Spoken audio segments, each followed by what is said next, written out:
বিসমিল্লাহির রহমানির রহিম। পরিবেশনায় ও পরিচালনায় দিক দিগন্ত। কারুনের সম্পদ কি আল্লাহ কম দিয়েছিল নাকি? কারুনের সম্পদ কি কম ছিল? ছিল না। কিন্তু কারুন কি আল্লাহর প্রিয় পাত্র হতে পেরেছে? পারে নাই। আপনারা যদি বলি ভাই আপনার মাসে 1000 টাকা করে দিব, আপনার ছেলের নামটা কারুন রেখে দেন, আপনি রাখবেন? আপনার 2000 দিলাম ফেরাউন রেখে দেন, কেন রাখবে না? তাদের তো টাকা পয়সার কোনো অভাব নাই। টাকা পয়সা থাকতে পারে কিন্তু আল্লাহর প্রিয় পাত্র হতে পারে নাই। এটাই ব্যর্থতা। আল্লাহ তাআলা কারুনকে অঢেল সম্পত্তি দিয়েছিলেন কিন্তু ভালোবাসা পায় নাই। কারুন একদিন চিন্তা করলেন, আল্লাহ মূসা নবীকে আল্লাহ জানায় দিলেন, এরে মূসা তুমি যাও কারুনকে গিয়ে জানায় দাও, কারুন যেন আমার সম্পদের যেন যাকাত দেয়। কারুনকে বলো কারুন যেন তার সম্পদের যাকাত দেয়, আর যদি যাকাত না দেয় কঠিন আযাব দিয়ে তাকে গ্রেফতার করব বলে নাউজুবিল্লাহ। মূসা নবী একদিন আসলেন, বললেন কারুন তোমার সম্পদের যাকাত দাও, যাকাত দিল না। দ্বিতীয় দিন আসলেন, তোমার সম্পদের যাকাত দাও, তাও সে যাকাত দিল না। তৃতীয় দিন এসে বলল, ও কারুন তোমার সম্পদের যাকাত দাও, যদি যাকাত না দাও ইন্না আযাবি লাশাদীদ, আল্লাহ কিন্তু তোমাকে কঠিন আযাব দ্বারা গ্রেফতার করে। শয়তান তো শয়তানের কাজ তো বুঝেনি। শয়তান ওই শুরু থেকে আসছে, আদম পয়গম্বরকে শয়তানি করে জান্নাত থেকে বের করছে, মানুষের পিছনে লাগবেই। যখন আল্লাহ প্রত্যেক মানুষদেরকে যখন বানাইছেন, বানানোর পরে আল্লাহ আদেশ দিয়েছিলেন, ও ফেরেশতা মণ্ডলী তোমরা আদমকে সেজদা করো। সব ফেরেশতারা এক বাক্যে আদমকে সেজদা করলো, কিন্তু একজন সেজদা করে নাই। তার নাম কি? মিস্টার ইবলিস। তার নাম কি? মিস্টার ইবলিস। নালিশ দাঁড় করে দিলেন, আমি সেজদা করব না। বলে কেন? বলে আমারে সৃষ্টি করেছ আল্লাহ আগুন দ্বারা, আগুনের কাজ হচ্ছে উপর দিকে যাওয়া, আর মাটির কাজ হলে নিচের দিকে আসা।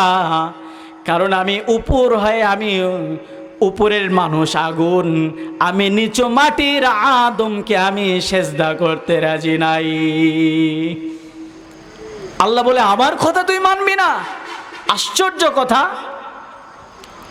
বলে না রব্বুল আলামিন মানব না। আল্লাহ সঙ্গে সঙ্গে জানায় দিলেন, ওয়াইদ কুলনা লিল মালাইকাতি ইসজুদু লি আদামা ফাসাজাদু ইল্লা ইবলিসা আবা ওয়াস্তাকবারা ওয়া কানা মিনাল কাফিরিন। আল্লাহ জানায় দিলেন, ও ইবলিস তুই যেহেতু আমার কথা মানলি না, ওয়া কানা মিনাল কাফিরিন, আমি ঘোষণা দিয়ে দিলাম এই মুহূর্ত থেকে তুই কাফেরদের অন্তর্ভুক্ত হয়ে গেলি। আল্লাহ ঘোষণা দিয়ে দিলেন, ওয়া কুলনা ইয়া আদাম উসকুন আনতা ওয়া যাওজুকাল জান্নাতা وكلا منها رغدا حيث شئتما ولا تقربا هذه الشجرة فتكونا من الظالمين। জোরে পড়ি আল্লাহু আকবার। আল্লাহ আদমকে বললেন, ও আদম এবং হাওয়া তোমরা জান্নাতের মধ্যে থাকো, জান্নাতে খাওয়া দাওয়া করো, আরাম করো, কোনো টেনশন নাই, তোমরা দীর্ঘ সময় থাকো, খবরদার ওই গাছের নিকট তোমরা যেও না। যদি গাছের নিকট যাও ফাতাকুনা মিনাজ জালিমিন, গাছের নিকট যদি তোমরা যাও অবশ্যই কিন্তু জালেমদের অন্তর্ভুক্ত হয়ে যাবা। গাছের নিকট যেতে নিষেধ করলেন। শয়তানকে তো জান্নাত থেকে বের করছেই, শয়তান এবার চিন্তা করতেছে এরও বের করা দরকার,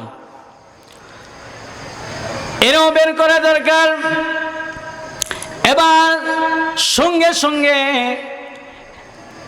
ইবলিস আদম এবং হাওয়ার নিকট চলে গেল, যায় ডাক দিয়ে বলছে ওয়াকুলনা ইয়া আদম উসকুন আনতা ওয়া যাওজুকাল জান্নাতা ওয়া কুলা মিনহা রাগাদান হাইসু শি'তুমা ওয়ালা তাকরাবা হাযিহিশ শাজারাতা ফাতাকুনা মিনাজ জালিমিন ফাআযাল্লাহুমাশ শাইতানু আনহা। এবার যায় ইবলিস তাদেরকে ওয়াজ করতেছে, ইবলিস তাদেরকে বয়ান করতেছে আর বলছে ও আদম ও হাওয়া তোমরা কেন ওই গাছের নিকট যাও না? তোমরা জানো ওই গাছের ফল যদি তোমরা খাও তাহলে কোনোদিন তোমাদের মৃত্যু আসবে না। ধোঁকা দিচ্ছে শয়তানে। আর আল্লাহ তোমাদেরকে প্রথম দিকে নিষেধ করেছিল কি জন্য জানো? তোমরা কেবলমাত্র জান্নাতে প্রবেশ করেছ, ওই গাছের ফল খাইলে তোমরা সহ্য করতে পারবা না, এজন্য আল্লাহ নিষেধ করেছিল। বরঞ্চ এখন ওই নিষেধাজ্ঞা জারি নাই, তোমরা গাছের নিকট যেতে পারো। গাছের নিকট যখন শয়তানের কথা শুনে গাছের নিকট যখন আদম এবং হাওয়া আলাইহিস সালাতু ওয়াস সালাম যখন চলে গেলেন, যাবার সঙ্গে সঙ্গে তাদের শরীর থেকে জান্নাতি পোশাকগুলো খুলে গেল। আল্লাহ সঙ্গে সঙ্গে জানায় দিলেন আদম হাওয়া এবং শয়তান তোরাই জান্নাত থেকে বের হয়ে জমিনের মধ্যে চলে যা। তাদেরকে জান্নাতি পাতা দ্বারা লজ্জাস্তনগুলো ঢেকে আমার আল্লাহ রব্বুল আলামিন তাদেরকে দুনিয়ার মধ্যে ফেলে দিয়েছে। আদম নবী এবার দুনিয়াতে আসার পরে চিন্তা করতেছে কি ভুল করেছি, শয়তানের ধোকায় পড়ে। আল্লাহ ঘোষণা দিয়ে দিলেন ও দুনিয়ার মানুষ তোমরা শুনে নাও, পৃথিবীর শেষ পর্যন্ত শয়তান দুনিয়াতে থাকবে এবং আমার মুমিন বান্দাদেরকে বারবার খোঁচাতে থাকবে, কিন্তু যারা মুমিন ইমানদার তারা কখনো আমি আল্লাহ রব্বুল আলামিনের থেকে কখনো মাহরুম হয়ে যাবে না। আদম নবী চিন্তা করতেছে কি করে রবের কাছে মাফ চাই, কি করে রবের কাছে ক্ষমা চাই। আল্লাহ তো মানুষের অন্তর্যামী, ঠিক কি না বা ঠিক? আল্লাহ সঙ্গে সঙ্গে আদম নবীকে শিখায়া দিলেন, বলেন রব্বানা যালামনা আনফুসানা ওয়া ইল্লাম তাগফির লানা ওয়া তারহামনা লানাকুনান্না মিনাল খাসিরিন।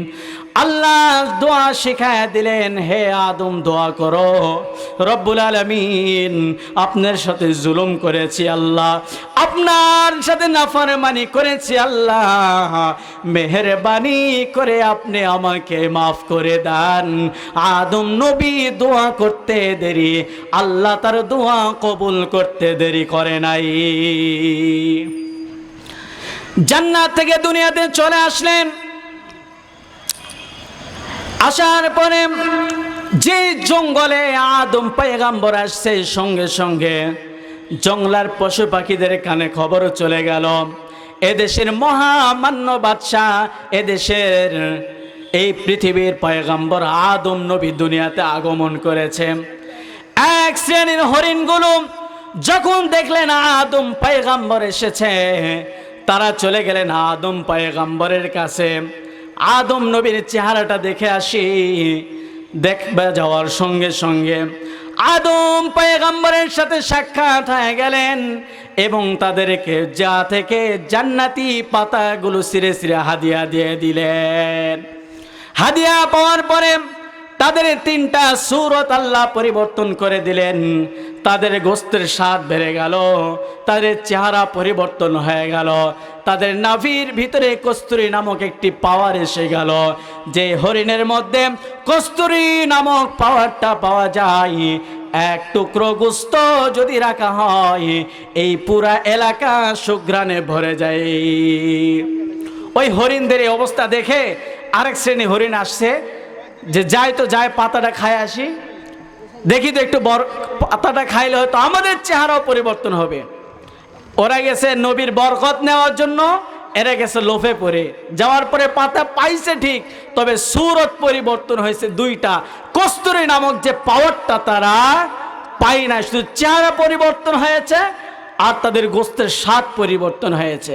আজকে আল্লাহ পাক রব্বুল আলামিন আমাদেরকেও পরীক্ষা নেবে বটে, তবে আমরা যেন পরীক্ষায় উত্তীর্ণ হয়ে পরীক্ষায় পাশ করে আল্লাহ তাআলার জান্নাতে মেহমান হয়ে যেন আল্লাহ জান্নাতে যেতে পারি। সকলে পড়ুন আমিন।